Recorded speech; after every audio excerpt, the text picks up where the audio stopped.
क्या मैं नहीं चाहूंगी कि मेरी बेटी खुश रहे? लेकिन मेरे पास कोई चारा ही नहीं बचा था। तो क्या पुलकित ने कभी अपने बच्चे के बारे में नहीं पूछा? वो आया था हॉस्पिटल में डिलीवरी के बाद देवयानी से मिलने। तब मैंने उसे कह दिया कि उसका बच्चा मरा हुआ पैदा हुआ है। उसने मेरी बात पर यकीन नहीं किया था, लेकिन फिर नीनाद और ओंकार ने मिलकर उसे धमकी दी और वहां से निकाल दिया। फिर क्या हुआ? उस हादसे के बाद देवयानी की दिमागी हालत दिन ब दिन बिगड़ती गई। फिर एक दिन पुलकित आया, कहने लगा कि हमने उसकी बीवी को जबरदस्ती यहां रखा है। फिर मैंने, नीनाद और ओमकार ने उसे धक्के देकर यहां से बाहर निकाला और धमकी दी कि दोबारा नजर आएगा तो उसे जेल में डाल देंगे। हमें डर लग रहा था कि कहीं वो फिर वापस ना आ जाए, इसलिए हमने उससे कह दिया कि देवयानी की शादी किसी बड़े घर के लड़के के साथ हुई है और वो नागपुर वापस कभी नहीं आएगी। लेकिन बड़ी मामी, आपने झूठ क्यों बोला?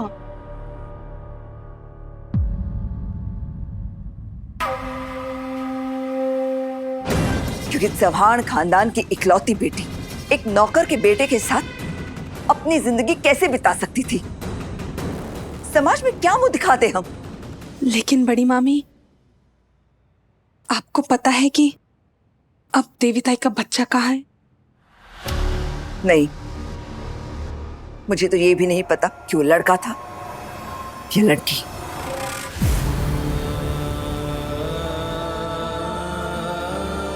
आप मुझसे चाहती क्या है बड़ी मामी? I mean, मैं आपकी कैसे मदद कर सकती हूँ? पत्र लिखा। बेटा तू उससे बात कर, समझा उसे कि वो पुलकित और देवयानी की शादी कराने का इरादा बदल दे। मैं विराट को क्या समझाऊं? बेटा मना मत करना प्लीज। तुम ही हो जो मुझे ये शादी रोकने में मदद कर सकती हो। विराट तुम्हारी बातों को बहुत अहमियत देता है।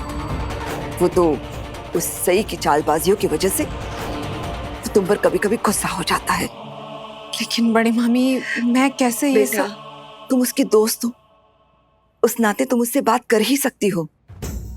और मैं यकीन दिलाती हूँ कि वो तुम्हारी बात जरूर मानेगा।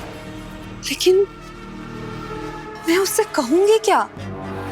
तुम उसे समझाओ कि आखिर इतने सालों बाद पुलकित के वापस लौटने की वजह क्या हो सकती है। जरूर उसके इरादे गलत है। विराट ये नहीं कहेगा कि देवीताई और पुलकित की शादी हो चुकी है, तो फिर हम उन्हें अलग क्यों करें? बेटा, ये तो पुलकित और देवयानी कह रहे हैं ना कि उन्होंने शादी की किसी मंदिर में। अब ये बात कितनी सच है कितनी झूठ, ये तो खंडोबा ही जाने। बेटा मुझे समझने की कोशिश कर। दुनिया को पता चल जाए कि मैंने देवयानी के दिमागी हालत के बारे में जो कुछ भी कहा वो झूठ था, तो बातों से बातें बनाने में तो माहिर होती है दुनिया।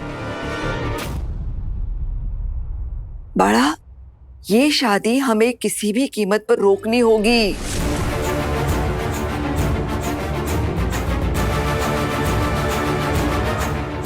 वरना देवयानी के अतीत का दाग हमारे परिवार के दामन को हमेशा हमेशा के लिए मैला कर देगा। भले ही वो पुलकित अभी बड़ा डॉक्टर बन गया हो, प्रोफेसर बन गया हो, लेकिन था तो हमारे घर का नौकर ही ना। मेरी नजरों में वो हमेशा नौकर ही रहेगा। बेटा तू विराट से बात करके ये अनर्थ होने से रोक ले।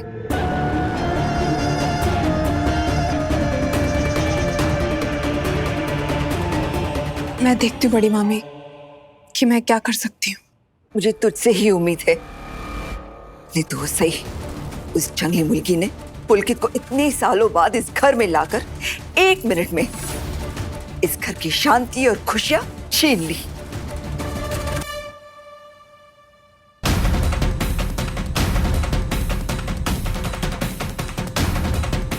क्या बाकी दीदी, इतनी बड़ी लिखी होने के बावजूद भी आपको इतना भी नहीं पता कि किसी के पीठ पीछे उसकी बुराई नहीं करते।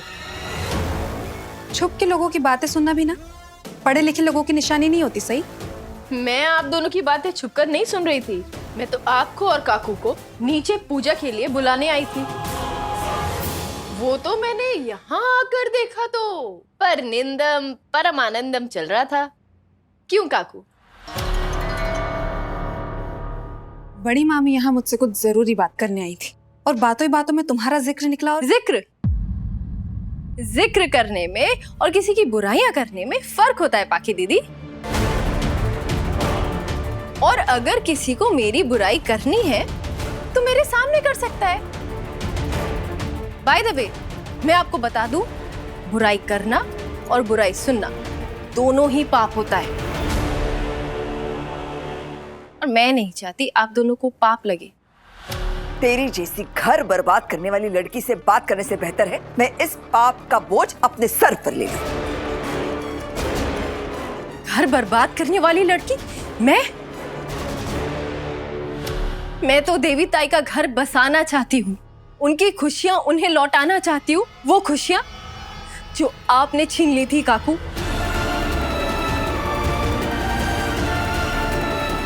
और अब जब आपको अपनी गलती सुधारने का मौका मिल रहा है काकू, तो आप इस शादी के खिलाफ हैं? हाँ, खिलाफ हूं और मरते दम तक खिलाफ रहूंगी। मेरे जीते जी ये शादी कभी नहीं होगी। उनकी शादी तो होगी और आपके जीते जी होगी। और मैं भी देखती हूँ ये शादी होने से कौन रोकता है। बड़ी मामी प्लीज, अगर पत्थर पे सर मारेंगे ना तो चोट हमें ही लगने वाली है। इससे बहस करने का कोई फायदा नहीं है। क्या बात है बाकी दीदी, आप मुझे इतनी अच्छी तरीके से जानती हैं, मुझे नहीं पता था। हाँ, तुम्हें तो ये भी नहीं पता कि पूजा का मुहूर्त निकला जा रहा है। कहा है सही, मैंने तुम्हें पत्र लिखा और वहीनी को बुलाने के लिए भेजा था ना, और तुम भी यहाँ पे आके रुक गई और उनकी बातों में लग गई। सॉरी आई, मैं यहाँ बुलाने तो आई थी काकू को और बाकी दीदी को, लेकिन यहाँ ये लोग इतनी अच्छी बातें कर रहे थे कि मैंने सोचा इन्हीं को ज्वाइन कर लेती हूँ। अच्छा, जरा मैं भी तो सुनूं क्या क्या बातें हो रही थी। मस्त मस्त, अब देर नहीं हो रही है पूजा के लिए। हाँ, चला सगळे।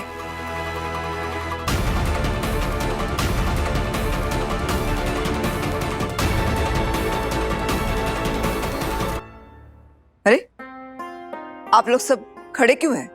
बैठो, तुम भी बैठो। पत्र लिखा?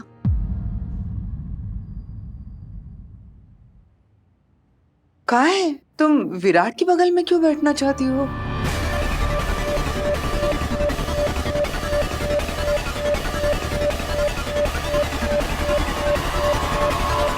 आज रात को तुम और विराट साथ में बैठकर भगवान शिव जी की सच्ची दिल से आराधना करो, मंत्र जाप करो। मैं चाहती हूँ कि तुम विराट को डील से नहीं,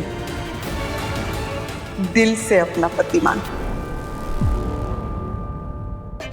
वहीनी असं काय करताय? ये पूजा है, पूजा में कोई भी कहीं भी बैठ सकता है, और अगर पत्रलेखा को वहाँ बैठना है तो उसमें प्रॉब्लम ही क्या है? प्रॉब्लम है ना सोनाली, महाशिवरात्रि की पूजा है। ये पूजा पति पत्नी साथ में बैठकर करते हैं। देखो तो फिर उस हिसाब से विराट की पत्नी सही को उसके साथ बैठना चाहिए ना, पत्रलेखा को नहीं। वो यहाँ तब बैठेगी जब यहाँ होगी। लगता है उस लड़की को इस पूजा में कोई दिलचस्पी नहीं है। मस्त मस्त, मुझे पूजा के लिए यहाँ बुलाने आई थी। अब जब सारे सदस्य यहाँ पर मौजूद है तो वो खुद गायब है।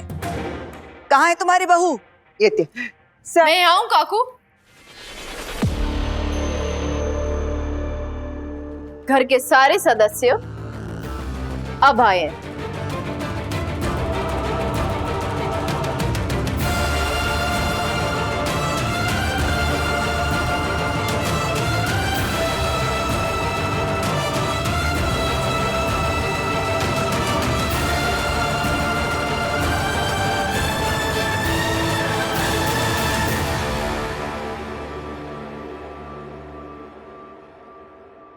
मैं भी पूजा में बैठना चाहती हूँ। मैं चुप रहूंगी, कब का बसना, कुछ नहीं बोलूंगी। आई आई प्लीज, मैं भी।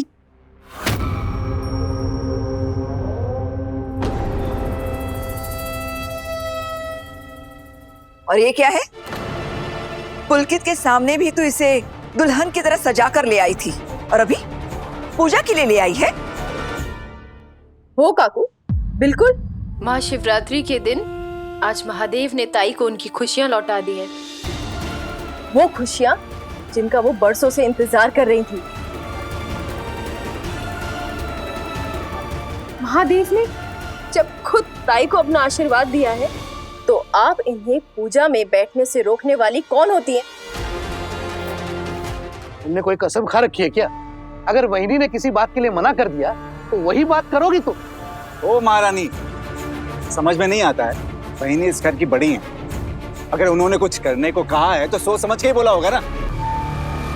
ओमी काका, काकू की समझ तब कहाँ गई थी जब इन्होंने सबसे झूठ बोलकर पुलकित सर और देवी ताई को हमेशा हमेशा के लिए अलग कर दिया था।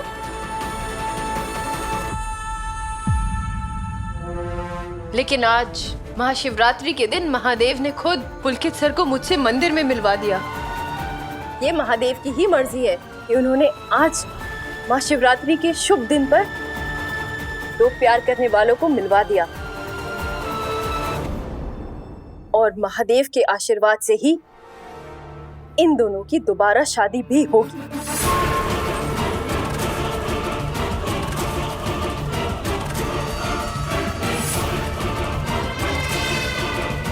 इसीलिए काकू, ताई का पूरा हक है कि वो अपनी और अपने पति की नई जिंदगी की खुशियों के लिए प्रार्थना करे।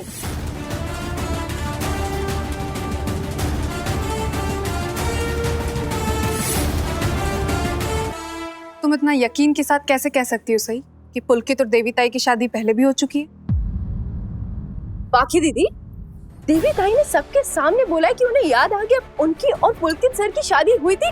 मंदिर में दोनों ने फेरे लिए थे। बात वो नहीं है ना सही कि उसमें लेखा वही नीनाथ, अगर देवयानी पूजा में बैठना चाहती है तो कौन सा बड़ा पहाड़ टूट पड़ा, बैठने दीजिए ना। बस, तुम्हारी राय किसी ने पूछी नहीं है यहाँ। लेकिन बाबा, सही ने इसमें क्या गलत कहा है? अगर देवी ताई हमारे साथ बैठकर पूजा करना चाहती है तो इसमें मुझे कुछ गलत तो नजर नहीं आ रहा। तुम्हें सही की कही किसी भी बात में कुछ गलत कहाँ नजर आता है विराट?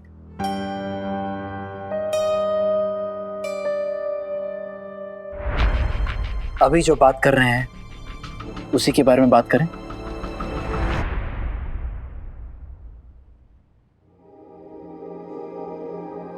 देवी ताई इस घर की सदस्य हैं और हम सब की तरह वो भी इस पूजा में हिस्सा लेंगी।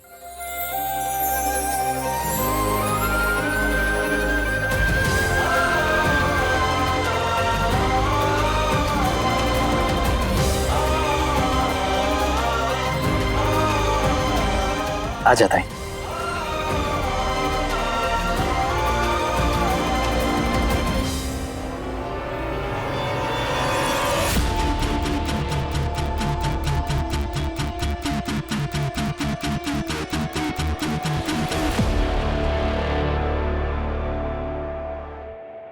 ताई, आप किसी से भी डरिए मत।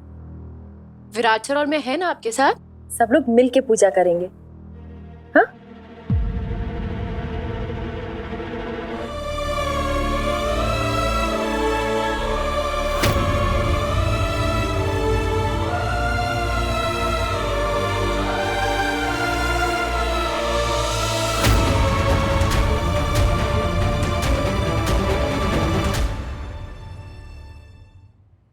चलता है।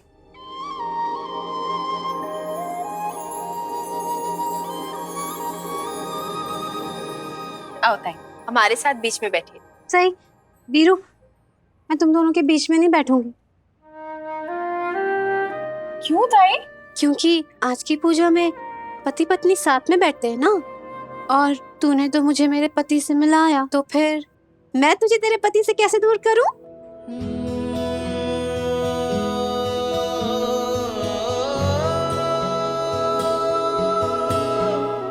देखा कितनी समझदार है हमारी देवयानी।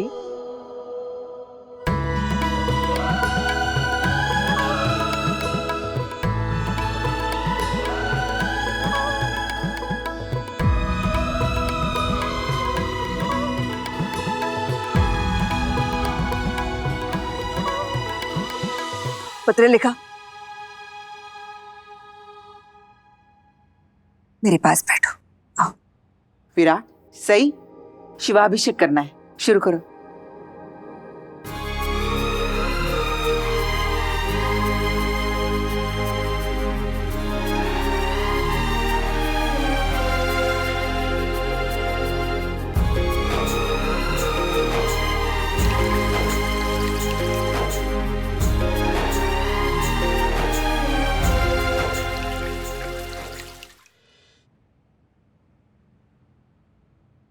विराट सर, ये लीजिए प्रसाद, फ्रूट्स और गरम गरम पोहा। चलिए व्रत खोल लीजिए। तुमने अपना व्रत खोल लिया? मैंने? लीजिए, खोल लिया। मैंने भी।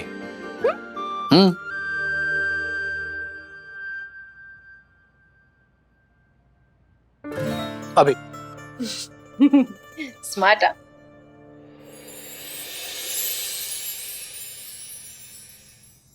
थैंक यू सही। किस लिए? ना मैंने, ना इस घर में किसी और ने ताई के लिए वो की है जो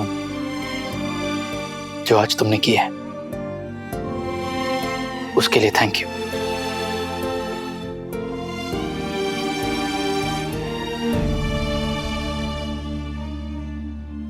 अब आप बात बात पे हाथ पकड़ेंगे और ज्यादा गुस्सा आ गया तो शायद किसी दिन हाथ तोड़ ही दे।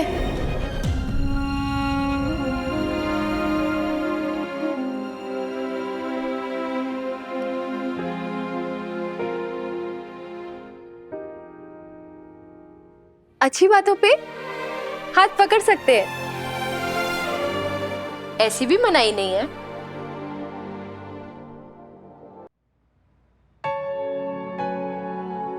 वैसे विराट सर, एक बात बताइए, मुझसे पहले आपने क्यों नहीं सोचा कि देवी ताई शादीशुदा है? मैं सोचता भी कैसे सही, क्योंकि जब पुलकित यहाँ रहता था मैं बहुत छोटा था और मुझे जरा सा भी आइडिया नहीं था कि देवी ताई और पुलकित के बीच में कुछ भी है। जब घर वालों को इसके बारे में पता चला तो तब मैं एकेडमी में था, और जब मैं वापस आया तो मुझे ये बताया गया कि देवी ताई किसी को चाहती है और उसने देवी ताई का दिल तोड़ दिया है, इसलिए उनकी हालत ऐसी है। लेकिन आपने देवी ताई से नहीं पूछा, उनसे नहीं बात की? नहीं, क्योंकि काकू ने मुझसे ये कहा था कि अगर मैं देवी ताई से इसके बारे में बात करूंगा तो उनकी दिमागी हालत और बिगड़ जाएगी, इसलिए ना मैंने कुछ पूछा ना सवाल उठाया। लेकिन अब सोचता हूं तो ऐसा लगता है कि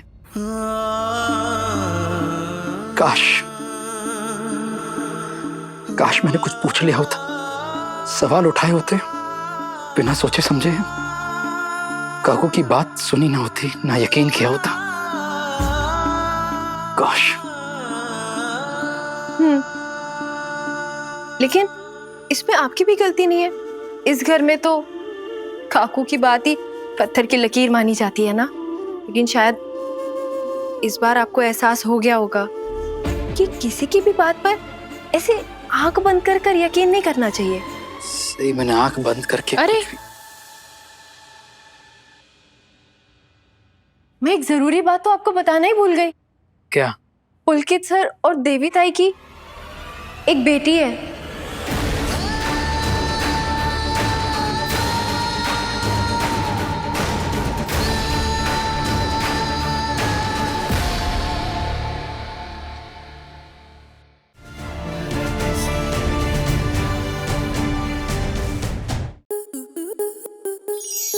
To enjoy more such amazing videos, subscribe to our YouTube channel.